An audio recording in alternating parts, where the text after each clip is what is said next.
BNP ডিসেম্বরে নির্বাচন চায়, জামাত চায় অন্তত আগামী বছরের ফেব্রুয়ারি কিংবা এপ্রিলের মধ্যে। এনসিপি কিংবা অন্যান্য রাজনৈতিক ইসলামী দলগুলো ডিসেম্বর থেকে জুনের মধ্যে নির্বাচন দিতে সরকারের বক্তব্যকে সমর্থন করছে। নির্বাচনের দিনক্ষণ নিয়ে দলগুলোর মধ্যে বিভক্তি যখন স্পষ্ট, তখন ডিসেম্বরের মধ্যে নির্বাচন দিতে সরকারকে কড়া বার্তা দিয়েছে বিএনপি। এখন বাকি দলগুলো কি করবে? অবস্থায় চরমোনাই পীরের দল ইসলামী আন্দোলন বাংলাদেশের অবস্থান নিয়ে ভোটের ট্রেনে আজকের আলোচনা। সঙ্গে আছি আমি হাসিব বিল্লাহ। দর্শক, শুরুতে দেখে নিতে চাই ভোটের মাঠে আজ যা আলোচনা হলো।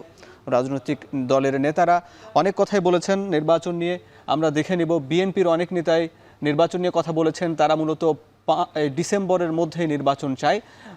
বিশেষ করে আমির খসরু মাহমুদ চৌধুরীর যদি একটি বক্তব্যের আমরা কোট করি, তিনি বলেছেন 5 আগস্টের পর জন্ম হওয়া দলগুলোই শুধু নির্বাচন চায় না। এদিকে বাংলাদেশ জামাতে ইসলামীর নায়েবে আমির অধ্যাপক মুজিবুর রহমান বলেছেন সংস্কার ও বিচারের আগে নির্বাচন নয়। তারা বরাবরই নির্বাচন এবং নির্বাচনের জন্য সংস্কার এবং বিচারকে প্রাধান্য দিয়ে আসছে। এবং এদিকে গণ অধিকার পরিষদের সভাপতি নুরুল হক নূর বলেছেন ডিসেম্বরে নির্বাচন হওয়া উচিত, নির্বাচন পিছিয়ে গেলে সংকট বাড়বে। তিনি বলেছেন স্বাধীনতা এবং সার্বভৌমত্বের হুমকি হতে পারে। এদিকে জাতীয়তাবাদী সমমনা জোট তারা বলেছে, তারা একটি বিবৃতি দিয়েছে, সেখানে উল্লেখ করেছে কেবল একটি দল নয়, গণতন্ত্রকামী সব দলই ডিসেম্বরের নির্বাচন চায়। দর্শক, এ নিয়ে আমরা আলাপ করতে চাই। আমাদের সঙ্গে আলোচনায় যুক্ত আছেন ইসলামী আন্দোলন বাংলাদেশের সিনিয়র যুগ্ম মহাসচিব মাওলানা গাজী আতাউর রহমান। আপনাকে স্বাগত জানাচ্ছি এখন টিভির নিয়মিত আয়োজনে। আমরা দেখলাম জাতীয়তাবাদী সমমনা জোটের দাবি গণতন্ত্রকামী সব দলই ডিসেম্বরের মধ্যে নির্বাচন চায়। এক্ষেত্রে ইসলামী আন্দোলন বাংলাদেশ এই দাবির সঙ্গে একমত কিনা?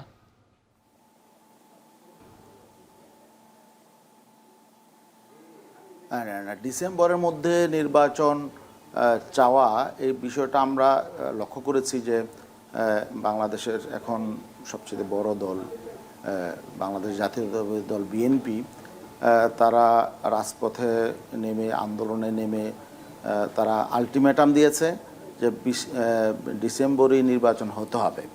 এমনকি বিএনপির ভারপ্রাপ্ত চেয়ারম্যান জনাব তারেক রহমান তিনি বলেছেন ডিসেম্বরে নির্বাচন হতে হবে, এবং তিনি একেবারে স্পষ্ট বলেছেন যে ডিসেম্বরেই নির্বাচন হবে। তা এখন বাকি বিএনপির মতো একটি বড় দল, একটা দায়িত্বশীল রাজনৈতিক দল, সেই দলের প্রধান নেতা যদি এভাবে নির্বাচনের তারিখ ঘোষণা করে দেন, তাহলে আসলে সরকার, নির্বাচন কমিশন তাদের কাজটা কি থাকে? এজন্য আমরা মনে করছি যে আসলে সরকারকে বিব্রত করার জন্যে নির্বাচন কমিশন এবং বর্তমান সরকারকে চাপে ফেলার জন্যই মূলত তারা এভাবে আলটিমেটাম দিচ্ছে, ঘোষণা করছে। এবং বিএনপির আরেকজন সিনিয়র নেতা শামসুজ্জামান দুদু তিনি বলেছেন যে সরকার যদি নির্বাচনের তারিখ ঘোষণা না করে তাহলে বিএনপি তারিখ ঘোষণা করবে। তা আমরা এতে আরও শঙ্কিত হয়ে গেলাম। তাহলে কি বিএনপি নির্বাচন তারিখ ঘোষণা করবে? নির্বাচনের ফলাফলও তো তাহলে হয়তো তারাই ঘোষণা করার জন্য প্রস্তুতি নিচ্ছে। তো এই বিষয়গুলো কিন্তু জনমনে আতঙ্ক তৈরি করছে, এবং আমরা আগামী নির্বাচনটাও কি একতরফা হয় কিনা এবং একটা প্রহসনের নির্বাচন হয় কিনা, এই নিয়ে কিন্তু আমাদের মধ্যে যথেষ্ট সন্দেহ সংশয়ের দেখা দিয়েছে। তো এই জন্যে আমরা যেটা বলতে চাই যে এই 24 জুলাই এবং 5 আগস্ট যে অভ্যুত্থানটা হলো, এটা তো একটা স্বাভাবিক ঘটনা না। এখন অনেকে মিডিয়া আমরা দেখছি যে সেই 91 শাহাবুদ্দিন সাহেবের সময়ের কথা বলছেন যে 30 দিনে নির্বাচন করেছেন, তারপর 96 হাবিবুর রহমান সাহেবের কথা বলেছেন যে সেই সরকারও 30 দিনের মধ্যে নির্বাচন করেছেন, 90 দিনের মধ্যে, 3 মাসের মধ্যে নির্বাচন করেছেন। এখন এতদিন লাগবে কেন? তো এখন ঘটনা হলো যে সেই অবস্থা তো আর এখন না। ওনারা 30-90 দিনের মধ্যে, 3 মাসের মধ্যে নির্বাচন করার কারণেই কিন্তু এই যে দেশের যে জঞ্জাল এবং রাজনীতিতে এই যে সংকট এবং দেশের মধ্যে এই যে ফ্যাসিবাদী শক্তির অভ্যুদয়, এই সমস্ত কারণে কিন্তু হয়েছে। যদি 91-তে রাষ্ট্র সংস্কার হতো, 96-তে যদি সংস্কার হতো, এবং যদি রাজনীতি পরিশুদ্ধ হতো, রাষ্ট্র পরিশুদ্ধ হতো, তাহলে কিন্তু এই 24-এর এই অভ্যুত্থানের ঘটনার প্রয়োজন হতো না। অতীতে আমরা অনেক তুলনামূলক ভালো নির্বাচনও দেখেছি, খারাপ নির্বাচনও দেখেছি, কিন্তু ভালো নির্বাচনের পরে কিন্তু আমরা ভালো শাসক পাই নাই, আমরা সুশাসন পাই নাই। আমরা কাঙ্ক্ষিত যেই রাষ্ট্র ব্যবস্থা এবং সাংবিধানিক প্রতিষ্ঠানগুলো সেভাবে ফাংশন করে নাই, সুবিচার প্রতিষ্ঠা হয় নাই, দুর্নীতি বন্ধ হয় নাই, বৈষম্য দূর হয় নাই। অতএব এই সমস্ত আকাঙ্ক্ষা বাস্তবায়নের জন্যই, যাতে একটা আমরা কাঙ্ক্ষিত রাষ্ট্র দেখতে পাই, এখানে যাতে একটা সুস্থ রাজনীতি চলে, অর্থনৈতিক উন্নতি হয়, অগ্রগতি হয় এবং প্রতিহিংসা জিজ্ঞাসার রাজনীতি বন্ধ হয় এবং গঠনমূলক রাজনীতি সবাই করে, দেশের জন্য সবাই ঐক্যবদ্ধভাবে কাজ করে, এই আকাঙ্ক্ষা নিয়েই কিন্তু জুলাই বিপ্লব হয়েছে। এখন যদি তড়িঘড়ি করে একটা যেনতেন নির্বাচন হয়, তাহলে কিন্তু আবার সেই আমাদের বিগত 54 বছর যেভাবে দেশ চলেছে সেদিকেই যাবে। আমরা যেটা দেখতে পাচ্ছি যে বড় দল হিসাবে বিএনপি এই দায়িত্বশীলতায় পরিচয় দিচ্ছে না, তারা সেই পুরাতন বন্দোবস্তের দিকে যেতে চায়, তারা নতুন কিছুই তারা গ্রহণ করতে চাচ্ছে না। এখন আমরা সংস্কারের জন্য যে কমিশনগুলো গঠন হয়েছে, আমরা ঐক্যমত্য কমিশনের সেই রিপোর্ট আমরা দেখেছি যে এখানে তারা আসলে মৌলিক কোনো সংস্কারের দিকেই যেতে চাচ্ছে না। তাহলে আসলে নির্বাচনের পরে কি হবে এটা কিন্তু আমরা বুঝতে পারছি। এজন্যই আমাদের কথা হলো নির্বাচনের তারিখ এটা মুখ্য নয়, মুখ্য হলো যে আসলে আমরা কাঙ্ক্ষিত রাষ্ট্র, যেই কাঙ্ক্ষিত রাষ্ট্রের জন্যে জুলাই বিপ্লব হলো, এখানে প্রায় 2000-এর মতো জীবন উৎসর্গ হলো, রক্ত গেল অনেকের, এই ত্যাগের বিনিময়ে আমরা কি পেলাম, তাই না? আমরা সেই পূর্বের অবস্থায় ফিরে যেতে চাই না। আমরা রাষ্ট্রটাকে যাতে আমরা সবাই মিলে গড়ে তুলতে পারি, এখানে সবাই মিলে সমঝোতার ভিত্তিতে একটা সহনশীল পরিবেশ হবে, রাজনীতি গুণগত পরিবর্তন হবে, আমরা এটা প্রত্যাশা করি। সেই প্রত্যাশার জায়গাটা সৃষ্টি না করে যদি এখানে যেনতেন একটা নির্বাচন দিয়ে ক্ষমতার হাত বদল হলেই আমার মনে হয় যে দেশ সঠিকভাবে চলবে না। এই জন্যে আমরা বলেছি, যেহেতু অন্তর্বর্তীকালীন সরকারকে সবাই মিলে তাদেরকে ক্ষমতায় বসানো হয়েছে, এটা তো জোর করে ক্ষমতা দখল করে নাই, এবং তারা একটা সংস্কারের কিছু উদ্যোগ গ্রহণ করেছে এবং তারা বলেছে যদি ডিসেম্বর থেকে জুনের মধ্যে তারা নির্বাচন করবে, যদি এখন কাঙ্ক্ষিত মানের নির্বাচন তারা করতে চায়। এবং প্রধান উপদেষ্টা এটাও বলেছে যে ডিসেম্বরে ভালো মানের নির্বাচন করা যাবে না। তাহলে কি বিএনপি ভালো মানের নির্বাচন চায় না? বা অন্যান্যরা যারা জাতীয়তাবাদী, আপনারা জোটের কথা বলছেন, জাতীয়তাবাদী এইটি যেমন আলাপ আছে, ঠিক একই সঙ্গে এই যে ডিসেম্বরের মধ্যে নির্বাচন, অভ্যুত্থানের পর প্রায় 1.5 বছরের মতন সময়, এটিও কিন্তু অনেক সময় সংস্কারের জন্য। এ নিয়ে আরও আলাপ করব আপনার সঙ্গে, আপনি যুক্ত থাকুন। আমরা একটা বিরতিতে যাচ্ছি, দর্শক ভোটে টেনে নিচ্ছে একটা বিরতি, ফিরছে একটু পরেই।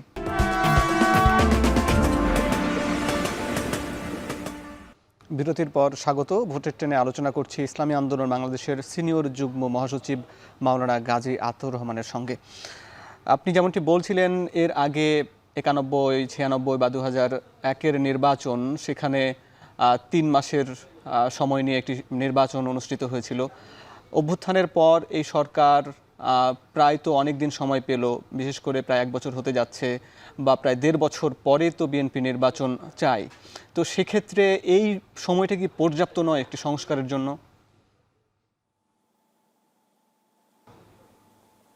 না, এটা তো বাস্তব যে 10 মাস সময় চলে গেল, 10 মাস সময় হয়তো আরও কাজ করা যেত, কিন্তু আমাদেরকে বাস্তবতাটা বুঝতে হবে। এই যে 5ই আগস্ট দেশে অবস্থাটা কী হয়েছিল, এখানে একটা সরকার ছিল, সরকারের সাথে যারা ছিল মন্ত্রী পরিষদ, পার্লামেন্ট মেম্বার সহ এবং থানার পুলিশ, সারা দেশের প্রায় সবগুলো থানার পুলিশরা পর্যন্ত থানা ছেড়ে দিয়ে পালিয়েছিল। তো এবং প্রধান বিচারপতি পর্যন্ত এবং বাংলাদেশ ব্যাংকের গভর্নর সহ সকল ক্ষেত্রে কিন্তু একটা অস্থিরতা তৈরি হয়ে গিয়েছিল, নৈরাজ্যকর পরিবেশ সৃষ্টি হয়েছিল। তো এই অবস্থা থেকে আসলে দেশটাকে একটা স্টেবল জায়গায় নেওয়ার জন্য তো একটু সময় লেগেছে। তারপরে বাকি আরেকটা জিনিস আমরা যেটা লক্ষ্য করেছি যে এখানে সরকারের মধ্যে যারা আছে এরা তো আসলে অনভিজ্ঞ, এই জন্য তাদের হয়তো বুঝতে সময় লেগেছে। কিন্তু এখানে আমাদের রাজনৈতিক দলগুলোর উচিত ছিল শুরু থেকে তাদেরকে আরও সহযোগিতা করা, যাতে তারা যে উদ্যোগগুলো নিয়ে আসে দ্রুততার সঙ্গে যাতে কাজগুলো করতে পারে। আমরা তো দেখেছি রাজনৈতিক দলগুলো সহযোগিতা করেছে এবং এখন পর্যন্ত বিএনপিও সহযোগিতা করে যাচ্ছে এবং অন্যান্য রাজনৈতিক দলও সহযোগিতা করে যাচ্ছে এবং একই সঙ্গে এই সময়ের মধ্যে যদি বিএনপি এমনও বলেছে যে ডিসেম্বরের মধ্যে যদি নির্বাচন না দেয় তাহলে তারা সহযোগিতা করবে না। আপনি বিষয়গুলো কিভাবে দেখেন? না, ডিসেম্বরের মধ্যে নির্বাচন না দিলে যদি বিএনপি সহযোগিতা না করে তাহলে পরিণতিটা কি হবে? এটা কি দেশের জন্য ভালো হবে? বিএনপির জন্য কি ভালো হবে? এখানে আমি মনে করি যে বিএনপির মতো একটি বড় দল, তারা সামনে হয়তো ক্ষমতায় যাবে, কিন্তু তাদের আরও দায়িত্বশীল কথা বলা উচিত। এখানে সরকার যেহেতু বলছে জুন পর্যন্ত সময় তারা নিতে চাচ্ছে, এখানে একটা সমঝোতা সমন্বয়ের মধ্যে যাওয়া উচিত এবং সরকারকে আরও নিবিড়ভাবে সহযোগিতা করা উচিত এবং সরকারের পক্ষেও উচিত এখানে বিএনপিকে আস্থায় নিয়ে আসা, শুধু বিএনপিকে না, সকল রাজনৈতিক দলগুলোকে আস্থায় নিয়ে আসা উচিত। আর নয়তো এভাবে তো সরকার তারা ফাংশন করতে পারবে না। এই জন্য আমরা মনে করি যে সবাইকেই দায়িত্বশীল হওয়া উচিত এবং সবাইকেই আসলে দেশের কল্যাণে কাজ করা উচিত। জি, সংস্কারের নামে বিএনপি অভিযোগ করছে যে টালবাহানা করছে বা ষড়যন্ত্রের একটা গন্ধ পাচ্ছে, আসলে কি তাই মনে হয় নাকি আপনারা কি মনে করেন? না, এখানে সংস্কারের বিষয়টা আরও গতি পাওয়া উচিত ছিল, কিন্তু এখানে বিএনপি কিভাবে মনে করলো যে টালবাহানা করছে, যেহেতু সরকার বলছে একটা টাইমলাইন দিয়েছে যে জুনের মধ্যেই তারা এরপরে একদিনও তারা ক্ষমতায় থাকবে না, এর মধ্যে নির্বাচন হবে। বিএনপির কোনো কোনো নেতা মনে করছেন যে সরকার হয়তো দীর্ঘমেয়াদে ক্ষমতায় থাকতে চায়।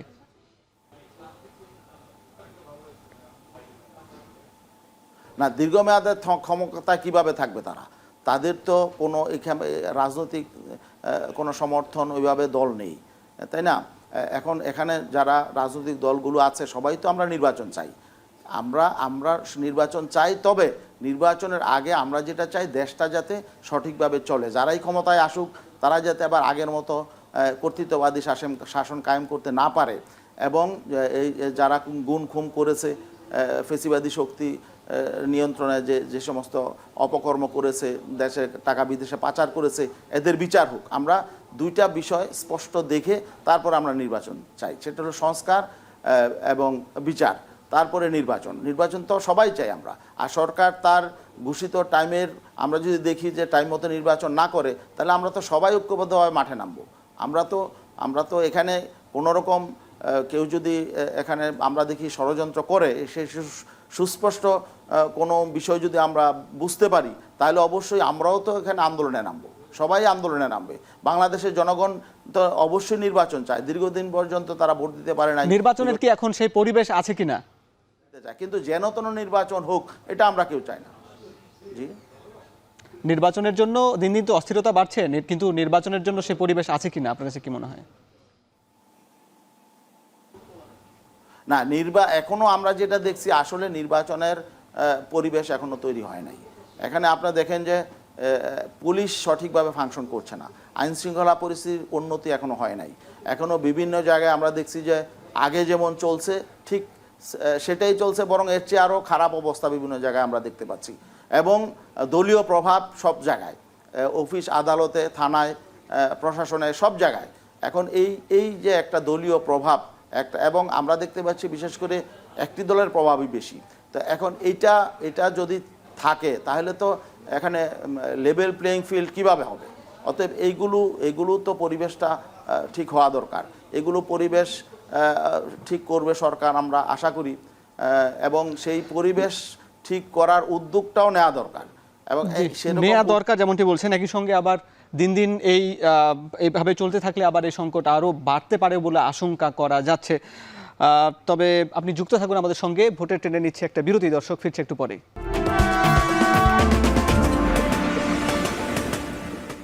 বিরতির পর স্বাগত। ভোটের ট্রেনে আলোচনা করছি নির্বাচন সংস্কার নানা ইস্যুতে। আমরা দেখেছি যে গণ অভ্যুত্থানের পর ইসলামী দলগুলো নির্বাচন এবং সংস্কার ইস্যুতে অনেকটা কাছাকাছি মতামত দিচ্ছে। সেক্ষেত্রে বিশেষ করে ইসলামী আন্দোলন বাংলাদেশ এবং জামাত ইসলামীর মধ্যেও যে এর আগে দেখেছি একটু বৈরী মনোভাব, এখন সেগুলো কমে আসছে মনে হচ্ছে। আসলে সব মিলিয়ে কি কোনো ইসলামী দলগুলোর সঙ্গে রাজনৈতিক কোনো জোটের সম্ভাবনা আছে কিনা সামনে নির্বাচনকে কেন্দ্র করে? আমরা আসলে রাজনীতি করি দেশের কল্যাণে এবং জনগণের প্রত্যাশার বাইরে আমাদের তো যাওয়ার সম্ভব নয়। এখন জনপ্রত্যাশা তৈরি হয়েছে যে সকল ইসলামী দলগুলো নির্বাচন কেন্দ্রিক ঐক্য গড়ে উঠুক। এই জনগণের এই পারসেপশনটাকে আমরা শ্রদ্ধা জানাই। এই জন্যেই আমরা দেখছি যে মানুষ বিকল্প চায়। বিগত 54 বছর যারা দেশ শাসন করেছে এদের প্রতি জনমানুষের আস্থা নেই এবং তারা মূলত তুলনামূলকভাবে ইসলামী সংগঠনগুলোকে দেশের জন্য মনে করছে দেশ শাসনে আসলে হয়তো তারা স্বস্তি পাবে এবং দেশ ভালোভাবে চলবে এবং মানুষ দেশে দুর্নীতিমুক্ত একটা সুশাসন এখানে প্রতিষ্ঠা হবে, ইনসাফ কায়েম হবে।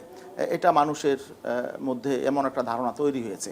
আর অতীতে যারা দেশ শাসন করেছে এদের আসলে নতুন কিছু বলার নাই, কারণ তারা অতীত থেকে আসলে কোনো শিক্ষা গ্রহণ করে নাই এবং তারা নতুন করে ক্ষমতায় গিয়ে তারা নতুন করে কিছু করবে এমন কোনো আলামত আমরা দেখতে পাচ্ছি না। এই জন্যে আমরা ইসলামী সংগঠনগুলো কাছাকাছি আসার চেষ্টা করছি এবং আমরা ব্যাপকভাবে বিপুলভাবে আমরা জনসমর্থন পক্ষে পাচ্ছি যে ইসলামী সংগঠনগুলো যদি আমরা ঐক্যবদ্ধ হতে পারি, নির্বাচনকে যদি ঐক্যবদ্ধ হতে পারি, তাহলে জনগণ আমাদেরকে সমর্থন দিবে এবং ইসলামকে এগিয়ে নিয়ে যাবে এবং দেশের কল্যাণে আমরা কাজ করার সুযোগ পাবো। জি, অনেক ধন্যবাদ। দেশের মানুষও চাই দেশের যে বিভাজিত রাজনীতি সেখান থেকে ফিরে এসে ঐক্যবদ্ধভাবে আবারও রাজনৈতিক দলগুলো একসঙ্গে পথ চলুক এবং সকল বিভাজনগুলো কেটে যাক, বৈরিতাগুলো কেটে যাক। আপনি আমাদের সঙ্গে যুক্ত ছিলেন, আপনাকে অনেক ধন্যবাদ। দর্শক যারা এতক্ষণ ভোটের ট্রেন দেখলেন সবাইকে ধন্যবাদ জানিয়ে শেষ করছি।